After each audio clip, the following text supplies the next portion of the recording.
శ్రీ సరస్వతి నమ శ్రీ గురుభ్య నమ. భక్తులారా, వాల్మీకి మహర్షి రచించిన శ్రీమద్ రామాయణం యథాతథంగా చెప్పుకున్నాం.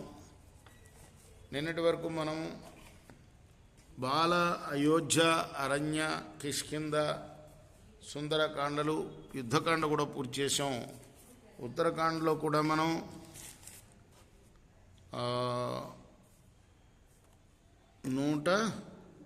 గుర్తున్నదా ఎన్ని సర్గలు పూర్తి చేసాము రామాయణంలో?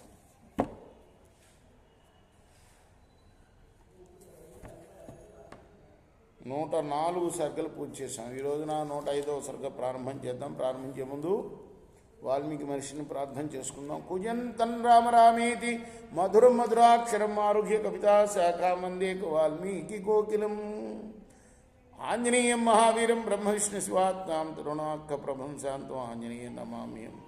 సదా నింబవృక్షస్య మూలాధివాసాత్ సుధాస్రావిణం తిక్తమప్యప్రియంతం తరుం కల్పవృక్షాదికం సాధయంతం నమామి ఈశ్వరం సద్గురుం సాయినాథం. సమర్థగురు సాయినాథ్ మహారాజ్ కీ జై.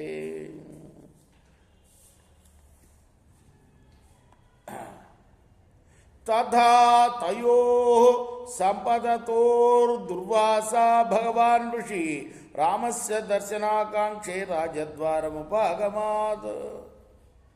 రాముడు కాలపురుషుడు ఈ విధంగా సంభాషిస్తూ ఉండగా దుర్వాసముని రాముడి దర్శనం కోసం వచ్చాడు ద్వారం దగ్గరికి. సో అభిగమ్యతు సౌమిత్రిం ఉవాచ ఋషి సత్తమః రామం దర్శేమే శీఘ్రం పురామే ధోతి వర్తతే. లక్ష్మణుడు కాపులా ఉన్నాడుగా, శీఘ్రంగా నేను రాముని చూడాలి, లేకపోతే నా కార్యం మించిపోతుంది అన్నాడు. మునేస్తు భాషితం శ్రుత్వా లక్ష్మణ పరధీర అభివాద్య మహాత్మానం వాక్యమే తదువాచ. అప్పుడు లక్ష్మణుడు నమస్కరించి ఆయనకి అన్నాడు, కింకార్యం బ్రూహి భగవాన్ కోహ్యర్థ కింకరోమ్యం వ్యగ్రోహి రాఘవో బ్రహ్మన్ ముహూర్తం ప్రతిపాల్యతాం. ఏ పని ఏమిటో నాకు చెప్పండి, ఏ ప్రయోజనం కోసం మీరు వచ్చారో చెప్పండి. రాముడు పని తొందరలో ఉన్నాడు, ఒక్క ముహూర్తం నిరీక్షించాలి మీరు. ముహూర్తం అంటే 48 నిమిషాలు, మన లెక్క ప్రకారం 2 గడియలు ఒక ముహూర్తం. గడి అంటే 24 నిమిషాలు. అంతసేపు ఉండాడా దుర్వాసుడు. తశ్రుత్వా మునిశార్దూల క్రోధేన కలుషీకృత వాచ లక్ష్మణం వాక్యం నిర్దహన్ని వచక్షుషా. వెంటనే కోపం వచ్చింది, కాల్చి వేస్తున్నాడా అన్నట్లు చూశాడు లక్ష్మణుడు వైపు. అస్మిన్ క్షణే మాం సౌమిత్రే రామాయ ప్రతివేదయ. అస్మిన్ క్షణే మాం సౌమిత్రే నివేదయసే యది విషయం త్వాం పురంచేవ శపిష్యే రాఘవం తథా భరతం చైవ సౌమిత్రే యుష్మాకం యాచ సంతతి నహి శిక్షామ్యహం భూయో మన్యుం ధారయితుం హృది. కాదు క్షణం. క్షణం అంటే ఒక సెకండ్ అనమాట. ఈ క్షణంలోనే నువ్వు తెలపాలి నేను వచ్చానన్న సంగతి. అలా చేయకపోయావా నిన్ను, నీ దేశాన్ని, నీ రాజుని, అలానే నీ అన్న భరతుణ్ణి, నీ సంతానాన్ని. చాలామంది రామలక్ష్మణ భరత శత్రుఘ్నులు అంటారు. నిజానికి చెప్పాల్సింది రామ భరత లక్ష్మణ శత్రుఘ్నుడు అని. భరతుడే పెద్దవాడు లక్ష్మణుడి కన్నా. నీ అన్న భరతుణ్ణి, నీ పిల్లల్ని కూడా శపించేస్తా. ఎందుకంటే నేను కోపాన్ని మనసులో అణుచుకోలేను సుమా. తత్శ్రుత్వా ఘోర సంకాశం వాక్యం తస్య మహాత్మనః చింతయామాస మనసా తస్య వాక్యస్య నిశ్చయం.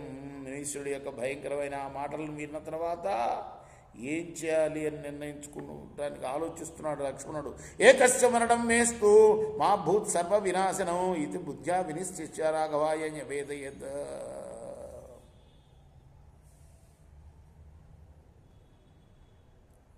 బ్రాహ్మణుడు నశించకూడదు, బ్రాహ్మణుడికి నష్టం చేకూర్చకూడదు కదా. అంతకుముందు ఏం చెప్పారు? ఎవరైనా వస్తే వాడు చచ్చిపోతాడని కదా చెప్పాడు. కాబట్టి నాకొక్కడికి మరణం వస్తే రావచ్చుగాక. ఎందుకంటే ఇప్పుడు చెప్పించి అందరికీ నష్టం కలిగజేస్తాడు ఈ దుర్వాసుడు. రెండోది పోనీ ఆయన్ని లోపలికి వదులుదామా, ఆయన చనిపోతాడు బ్రాహ్మణుడు. కాబట్టి ఇందులో నిర్ణయం ఏం తీసుకున్నాడు, పోతే పోతే నేను ఒక్కనే కదా పోయేది అని మనసులో నియంత్రుకొని వెంటనే వెళ్ళి అతని రాకను గురించి రాముడికి తెలిపాడు. లక్ష్మణస్య వచ్చ స్మృత్వా రామ కాలం విసృజ్య నిస్సృజ్య త్వరితో రాజా ఆత్రేయపుత్రం దదర్శ. రాముడు లక్ష్మణుడు మాటలు విని కాలపురుషుని పంపేసి తొందరపడుతూ బయటకు వచ్చి దుర్వాసుని చూచాడు. సోభివాజ మహాత్మానం జ్వలంతమైవ తేజస కింకార్యం తికాకుత్సా కృతాంజలి భాషిత. రాముడు తేజస్తో మండుతున్నాడా అన్నట్లున్న ఆ మునీశ్వరుడికి నమస్కరించి అంజలి ఘటించి ఏం చేయాలి అని ప్రశ్నించాడు. తద్వాక్యం రాఘవేణోక్తం శ్రుత్వా మునివర ప్రభు ప్రత్యాహ రామం దుర్వాసా శ్రూయతాం ధర్మవత్సలా. ధర్మమందు ఆసక్తి గలవాడా, ఎందుకు వచ్చానో చెప్తాను విను. అద్య వర్ష సహస్రక్ష సమాప్తిర్మమ రాఘవ సోహం భోజనమిచ్చామి యథాసిద్ధంతవానగా. నేను అనశన వ్రతం ప్రారంభించి ఈ రోజుకి 1000 సంవత్సరాలు అయినాయి. నీవిచ్చిన భోజనాన్ని చేయాలని కోరుతున్నా. తశ్రుత్వా వచనం రాజా రాఘవ ప్రీతమానస భోజనం మునిమాఖ్యాయ యథాసిద్ధం పాహరత్. ఆ మాటలు విని రాజైన రాముడు సంతోషించి దుర్వాసునికి యథావిధంగా భోజనం పెట్టించాడు. సతు భుక్వా మునిశ్రేష్ఠ తదన్నం అమృతోపమం సాధు రామేతి సంభాష సోమాశ్రమం పాగా. ఆ తర్వాత అమృతం అంటే అన్నాన్ని తిని రామ చాలా బాగున్నదని పలికి తన ఆశ్రమానికి తను వెళ్ళిపోయాడు. ఆయన తస్మిన్ గతే మునివరే స్వాశ్రమం లక్ష్మణాగ్రజ సంస్కృత్య కాలవాక్యాన్ని తతో దుఃఖం పాగు. దుర్వాస ఆశ్రమానికి వెళ్ళిన తర్వాత రాముడు కాలపురుషుని మాటలు స్మరించి దుఃఖాక్రాంతుడయ్యాడు. దుఃఖేన చ సుసంతప్త స్మృత్యో తద్ఘోర దర్శనం అభాంగుకోదీనమన వ్యాహృతం నశాఖ. భయంకరంగా కనబడుతున్న ఆ వాక్యాన్ని స్మరించి దుఃఖ సంతప్తుడై దైన్యంతో తల ఉంచుకొని ఏమీ మాట్లాడలేకపోయాడు. తతో బుజ్జామి నిశ్చస్యాకాల వాక్యాన్ని రాఘవ నైతత స్థితి నిశ్చస్య తూష్ణీమాసీన్ మహాయశ. రాముడు ఆ తర్వాత ఆ మాటలు మళ్ళీ మళ్ళీ స్మరించుకుంటూ సోదరాది పరివారం అంతా నశించవలసింది అని నిర్ణయించుకొని మౌనంగా ఉన్నాడు. అర్థమైందా? అది అంటే తనతో పాటు లక్ష్మణుడు కూడా వెళ్ళిపోతాడనమాట. వచ్చే సర్గలో ఆ కథ వస్తున్నది. 105వ సర్గ పూర్తి చేసాం. కృష్ణార్పణమస్తు.